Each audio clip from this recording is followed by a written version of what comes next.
U.S. visit and what's to come, and the North Korea nuclear announcement. Talking Point starts right now.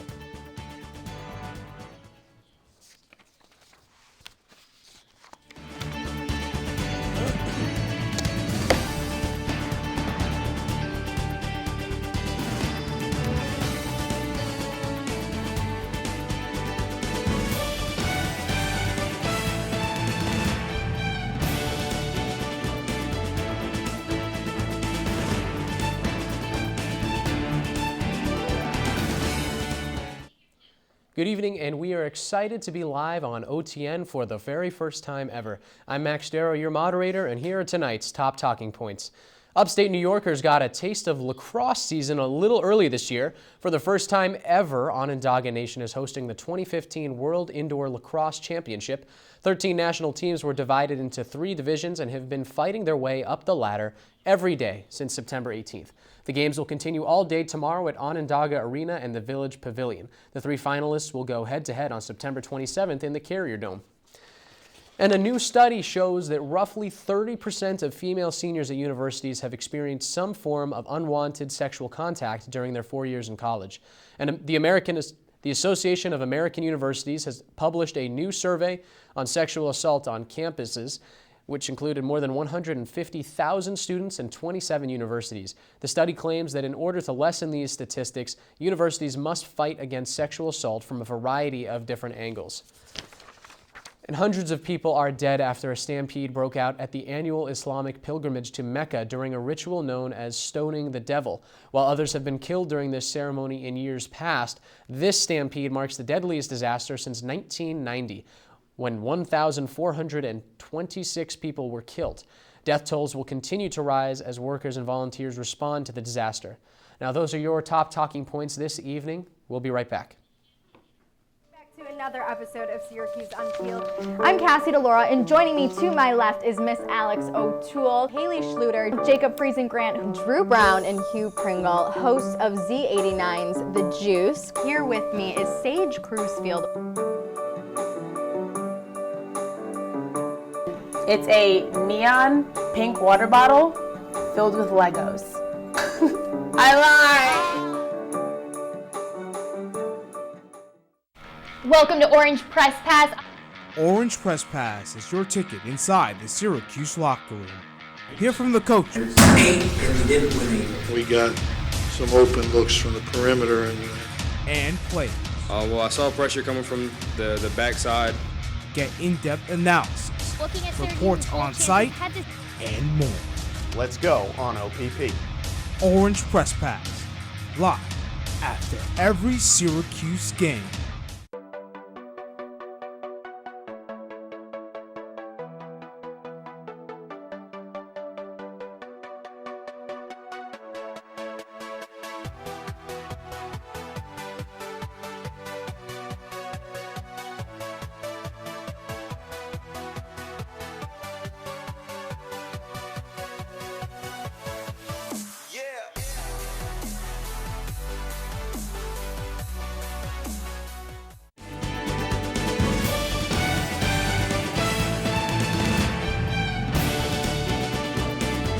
The Onondaga County Probation Department estimates that there are currently about 400 probationers in the county who collectively owe more than $2.4 million in restitution, and that's not even all of it. Talking Points correspondent Molly Smith joins us to tell us about this growing problem with restitution and criminals not paying back their victims. Molly, good evening. Good evening, Max. What is New York's current law regarding restitution? So in a court, a prosecutor will generally determine how much restitution is owed from the victim, and more importantly, how much of that figure can be proven. They'll debate it in court, and once a figure is decided upon, that payment can then be figured into any plea deal. And any probationer will then be assigned a probation officer who's supposed to monitor these payments, whether they're monthly or determined to be in a lump sum at a certain date. So what happens then if criminals refuse to pay? Well, they can then be resentenced to whatever the original punishment was when they were first indicted for the crime, including prison. But a lot of the times, it's not even that the prisoners are necessarily refusing to pay. It's that they honestly just can't. The probation office estimates that about 65 to 70% of these probationers have some sort of addiction, and thus prohibiting them from holding a steady job, and they really just can't make these payments. So this is obviously a problem in New York State, but is this a problem in other states too? Well, other states have certain measures in place that are really cracking down to make sure the probationers are held more accountable for what they owe. Some states like Colorado will have a collections agency set up to make sure that the payments are much more regular and that the probation officers are genuinely staying on top of their assigned probationers. Otherwise, Colorado is really strict in that they've restricted the probationers from having non-essential, entertainment items like cable or premium phone plans to really make sure that they're paying back the victims and the money that they owe. Thanks again for being with us tonight, Molly. Pope Francis had completed the Washington, D.C. leg of his U.S. visit and will continue on to New York City and Philadelphia this weekend. Here to keep us updated is Talking Points correspondent Mike Riccardi, who will actually be in Philadelphia for the papal visit this weekend. Pope Francis traveled to Washington, D.C. on Tuesday for the beginning of his United States visit, greeted by President Obama as he stepped off the plane at Joint Base Andrews. Yesterday, the Pope was welcomed to the White House, where he praised the president for his efforts in combating climate change. Here's some footage from that event. Is a problem we can no longer be left to a future generation. Today, the Pope addressed the joint session of Congress, making him the first ever Pope to do so. Pope Francis called upon Congress to come together and overcome the tempt of polarization and heal the world's open wounds. Democrats and Republicans alike had moments of applause and indifference during the address, as the Pope called for action on climate change, poverty, abortion, the arms trade, servicing the common good, and opening the United States to refugees. Here's what he had to say. Our world is facing a refugee crisis of a magnitude known since the Second World War. As of right now, the Pope has left D.C. and has arrived in New York City for the next leg of his trip. In New York City, Pope Francis will meet with the United Nations General Assembly, hold multi-religious services at the 9/11 Memorial Museum, visit a school in East Harlem, and deliver Mass at Madison Square Garden. Following New York City, the Pope will end his trip this weekend in Philadelphia. Pope Francis will hold several masses, visit Independence Mall, encounter the World Meeting of Families, and visit a correctional facility.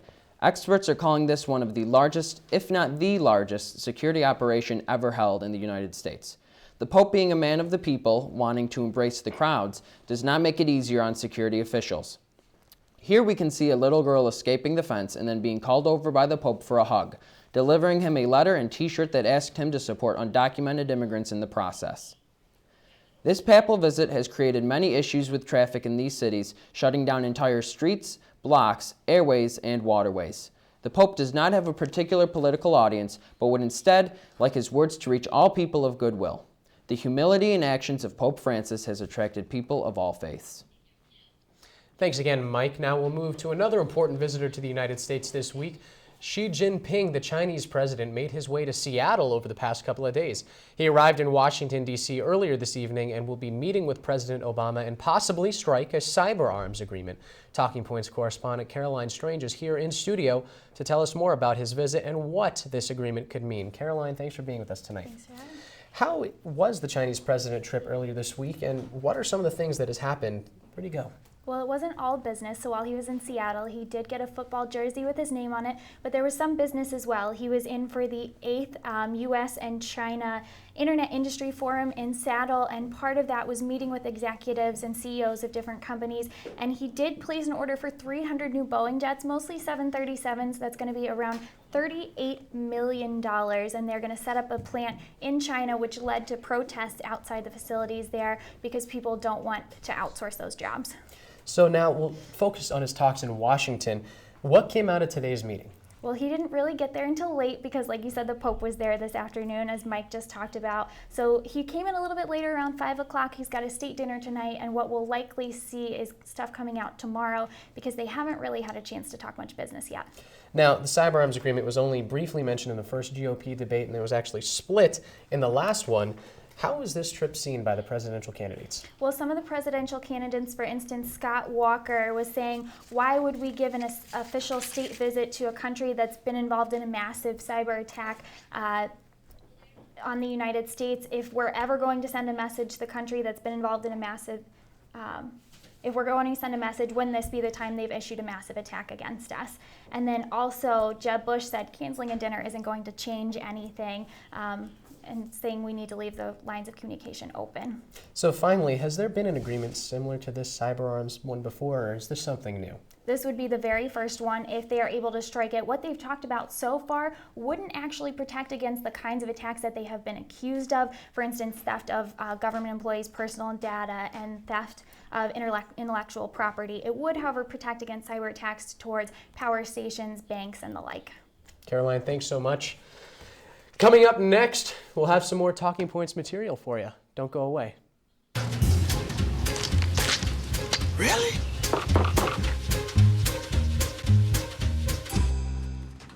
Buzz, what's up, man? You left some leaves burning out here. Yeah, I just came in just for a second. Come on, man. If it's too hot to touch, it's too hot to leave. You could torch the whole neighborhood. It's a good point there, Smokey. 9 out of 10 wildfires are caused by humans. Only you can prevent wildfires. Surprise!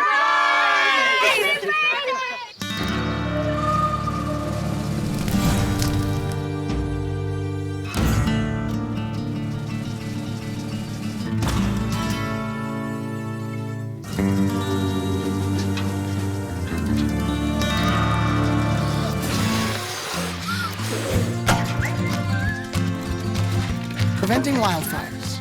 That's all Smokey wants for his 70th birthday.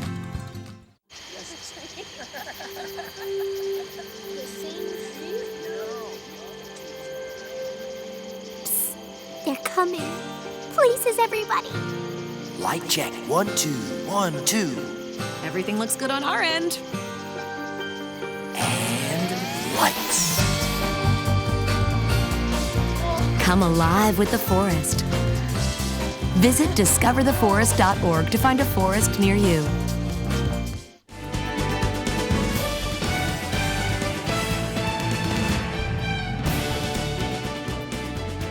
Turkey's borders are overwhelmed with conflict, and the nation as a whole stands at the front line between Western coalitions and the turmoil in the Middle East. Here to tell us more about the threats facing Turkey is Talking Points correspondent Josh Carney. Josh, good evening. Good evening, Max. Right now, what is the biggest threat facing Turkey's borders? The biggest threat facing Turkey's borders is the unpredictability of the Islamic State in Syria and Levant, otherwise known as ISIL. But the unpredictability of ISIL is not matched by the refugee crisis that Turkey is facing, as well as the Kurdish forces operating in northern Iraq and throughout Syria. The big problem for Turkey is how they're going to align themselves within the region. Now, they are a NATO member, but NATO has backed several forces that Turkey has not had the fondest confrontations with, including the PKK, which is a rebel group that has also been designated as a terrorist organization by the United States, the EU, and NATO.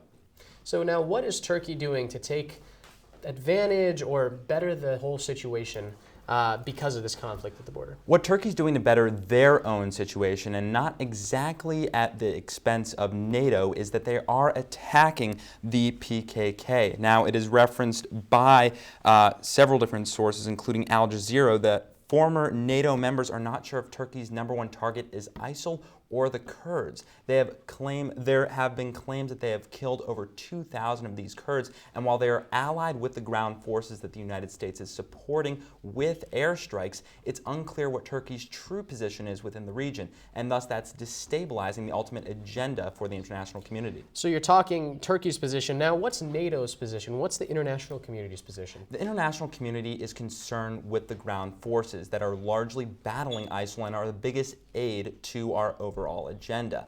But the biggest counterweight is Turkey's actions within the region. Now, ultimately, because Turkey is a NATO member, it's imperative that both cooperate. But we can see because they've been attacking the PKK at the expense of the the allied forces within the region. It's unsure if Turkey is particularly aligned with NATO and the international community's message. Thank you for that update, Josh. We'll keep the situation monitored. Thank you, Max. Greek voters have decided to give Alexis Tsipras a second chance as prime minister despite the recent controversy surrounding him. Talking Points correspondent Ray Merrick has more on what this means for the future of Greece and its economy. Thanks, Max. The youngest prime minister in modern Greek history has been re-elected just months after resigning from office. Alexis Tsipras led the leftist Syriza party to a surprise victory back in January, after promising to reject any and all austerity from international creditors. But after much debate, the prime minister went back on that promise, a move which divided and largely destabilized his party.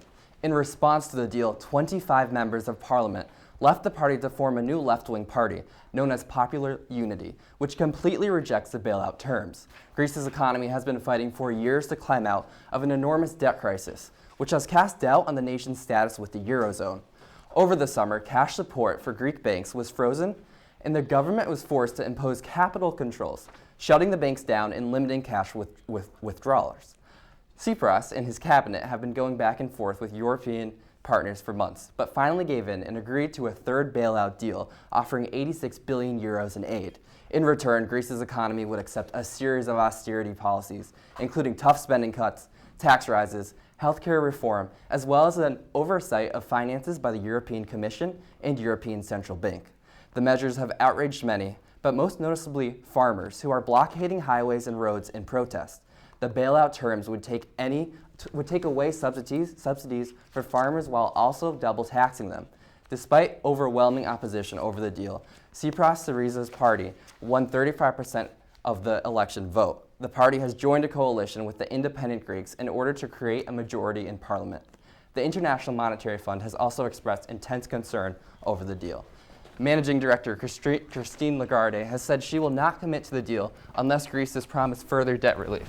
Ultimately, with Prime Minister Tsipras back in office, the big question now becomes whether or not he will follow through with implementation of the deal.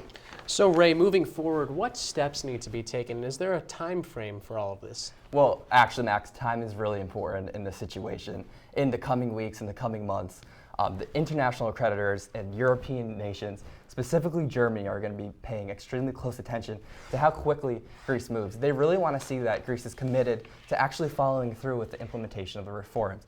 They're going to go, actually in late October, there's going to be a review by international creditors of Greece to see if they've actually done anything. They're going to be looking for things like what their budget, what the 2015 budget looks like, whether it's pension cuts, tax increases, specifically on farmers, opening up of some of the closed markets that have really crippled the economy in the opinion of the international creditors. Why do you think voters have opted to give Tsipras a second chance?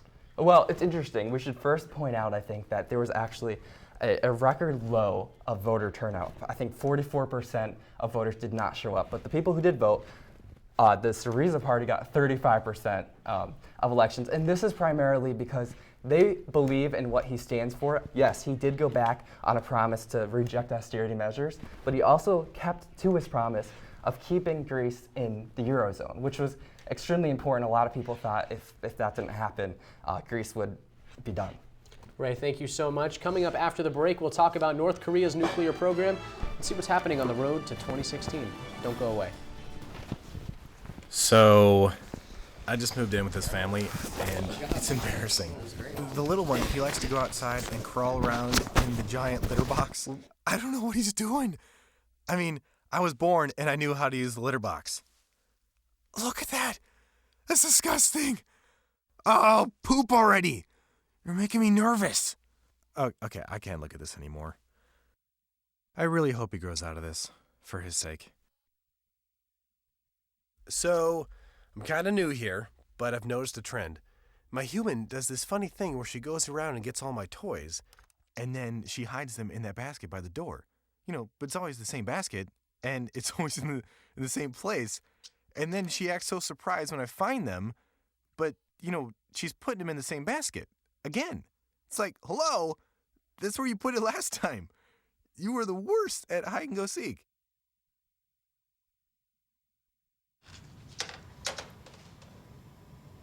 Wow, these are really good. You act surprised.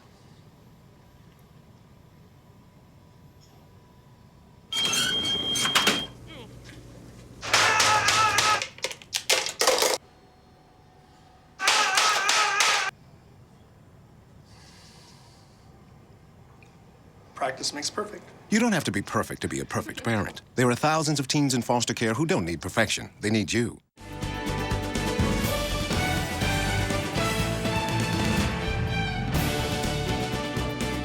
The North Koreans have issued yet another nuclear threat against the United States. Here to tell us more about it is our correspondent, Thomas Beckley-Forrest. Thomas, good evening. Good evening, Max. Tell us what's going on. Well, essentially what we have here is accounts from state media in North Korea carrying this message from the director of the North Korean Atomic Energy Institute saying that Pyongyang is ready and willing to use nuclear weapons, against the U.S. or any other aggressors, that seek to kind of limit them as a regime. And they have kind of made very specific references to the quality and quantity of the nuclear arsenal that they have at their command. And this is kind of, at this point, this is a routine from Pyongyang, these kind of nuclear pronouncements. I was going to say, we've heard this before. Why is this threat different, though? This is not the first time that they've made any threat like this. No, not at all. Not at all. Threats to test missiles, ballistic missiles, which violate terms of, different resolutions passed by the UN. As well as, a very similar threat in 2013 in the middle of a regional crisis with their neighbor, where they threatened to go to a nuclear war with South Korea. What kind of distinguishes this time is that where in 2013 they made threats to revamp a particular facility, the Yongbyon facility, nuclear facility. Some evidence does indicate that they have done that, and the facility is at a much higher operating capacity than it once was, capable of enriching much more uranium. And a former UN weapons inspector, David Albright, has asserted that he believes that the number of nuclear weapons that North Korea has at their disposal is going to increase exponentially in the next 5 years. So how serious is this to the U.S.?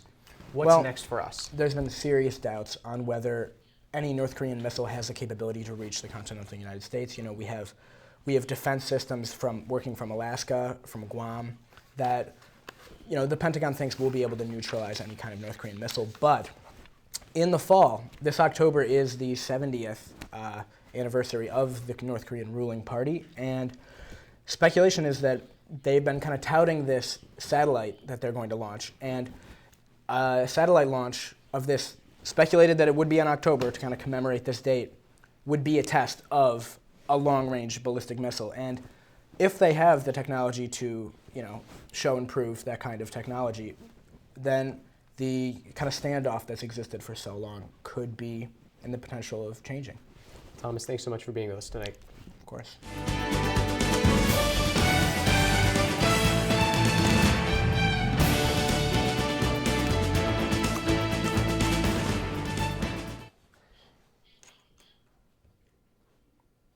We are excited to unveil our new segment, The Road to 2016. On the GOP side, Donald Trump remains the frontrunner, 7 points ahead of Dr. Ben Carson. Carly Fiorina, Jeb Bush, and Marco Rubio round out the top 5. As for the Democrats, Hillary Clinton is on top, but Bernie Sanders' campaign is picking up steam. To go a little bit more in depth, I'm going to keep talking about it to discuss this week's talking points. On the Democratic side, former Secretary of State Hillary Clinton remains a frontrunner despite recent difficulties in the polls. She led the Democratic field by as many as 60 points this past summer.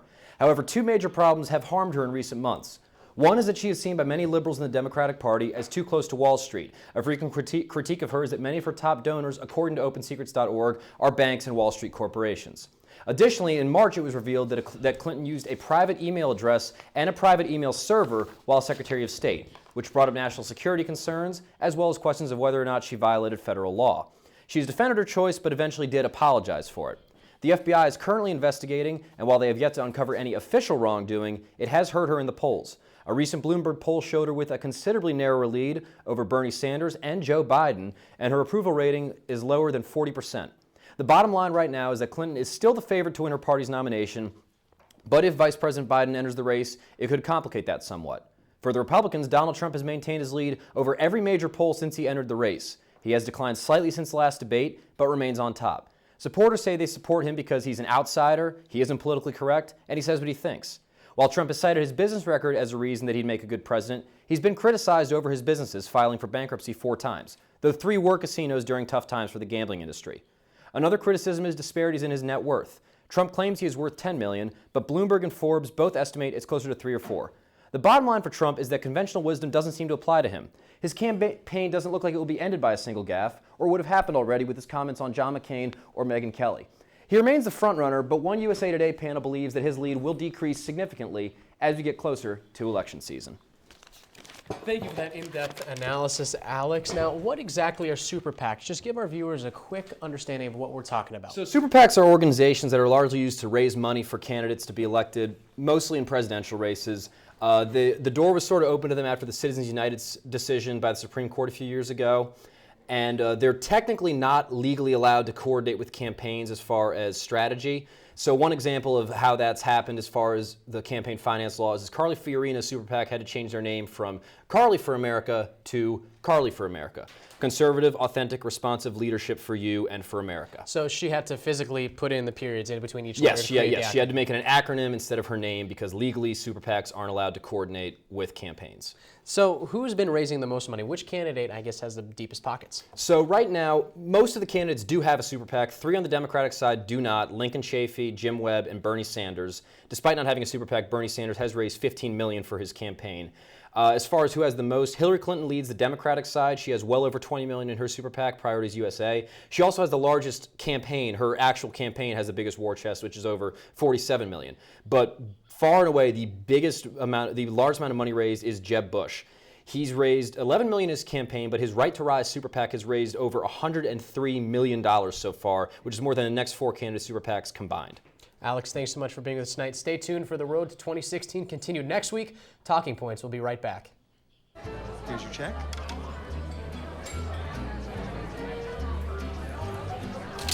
Oh, you got it. You know, since I got rid of my car, I really enjoy walking. Okay. God, no. Getting pulled over for buzz driving could cost you around $10,000 in fines, legal fees, and increased insurance rates. Oh, you're home early. You live with your mom? That'll set your game back a few years. Buzzed, busted, and broke. Because buzz driving is drunk driving. Thank you, dear. Well, you're very supple, just like I was at your age. Back then, I was a sex expert. Used to call me the buttered biscuit. I know about birth control, too. So you can ask me anything, baby. Bedsider.org has birth control information and a lot more. And it's... Have you had sex in this car yet?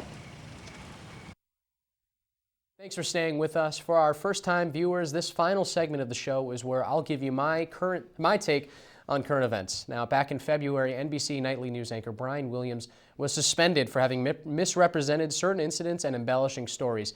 Many thought he wouldn't ever make it back to the anchor desk. Some even went as far as saying that it marked the end of his career, that he couldn't make a comeback. Some said he didn't deserve a second chance. Some said they'd forgive him for his mistakes, but wouldn't like to see him on nightly news again. Well, regardless of your opinion on it, he is back.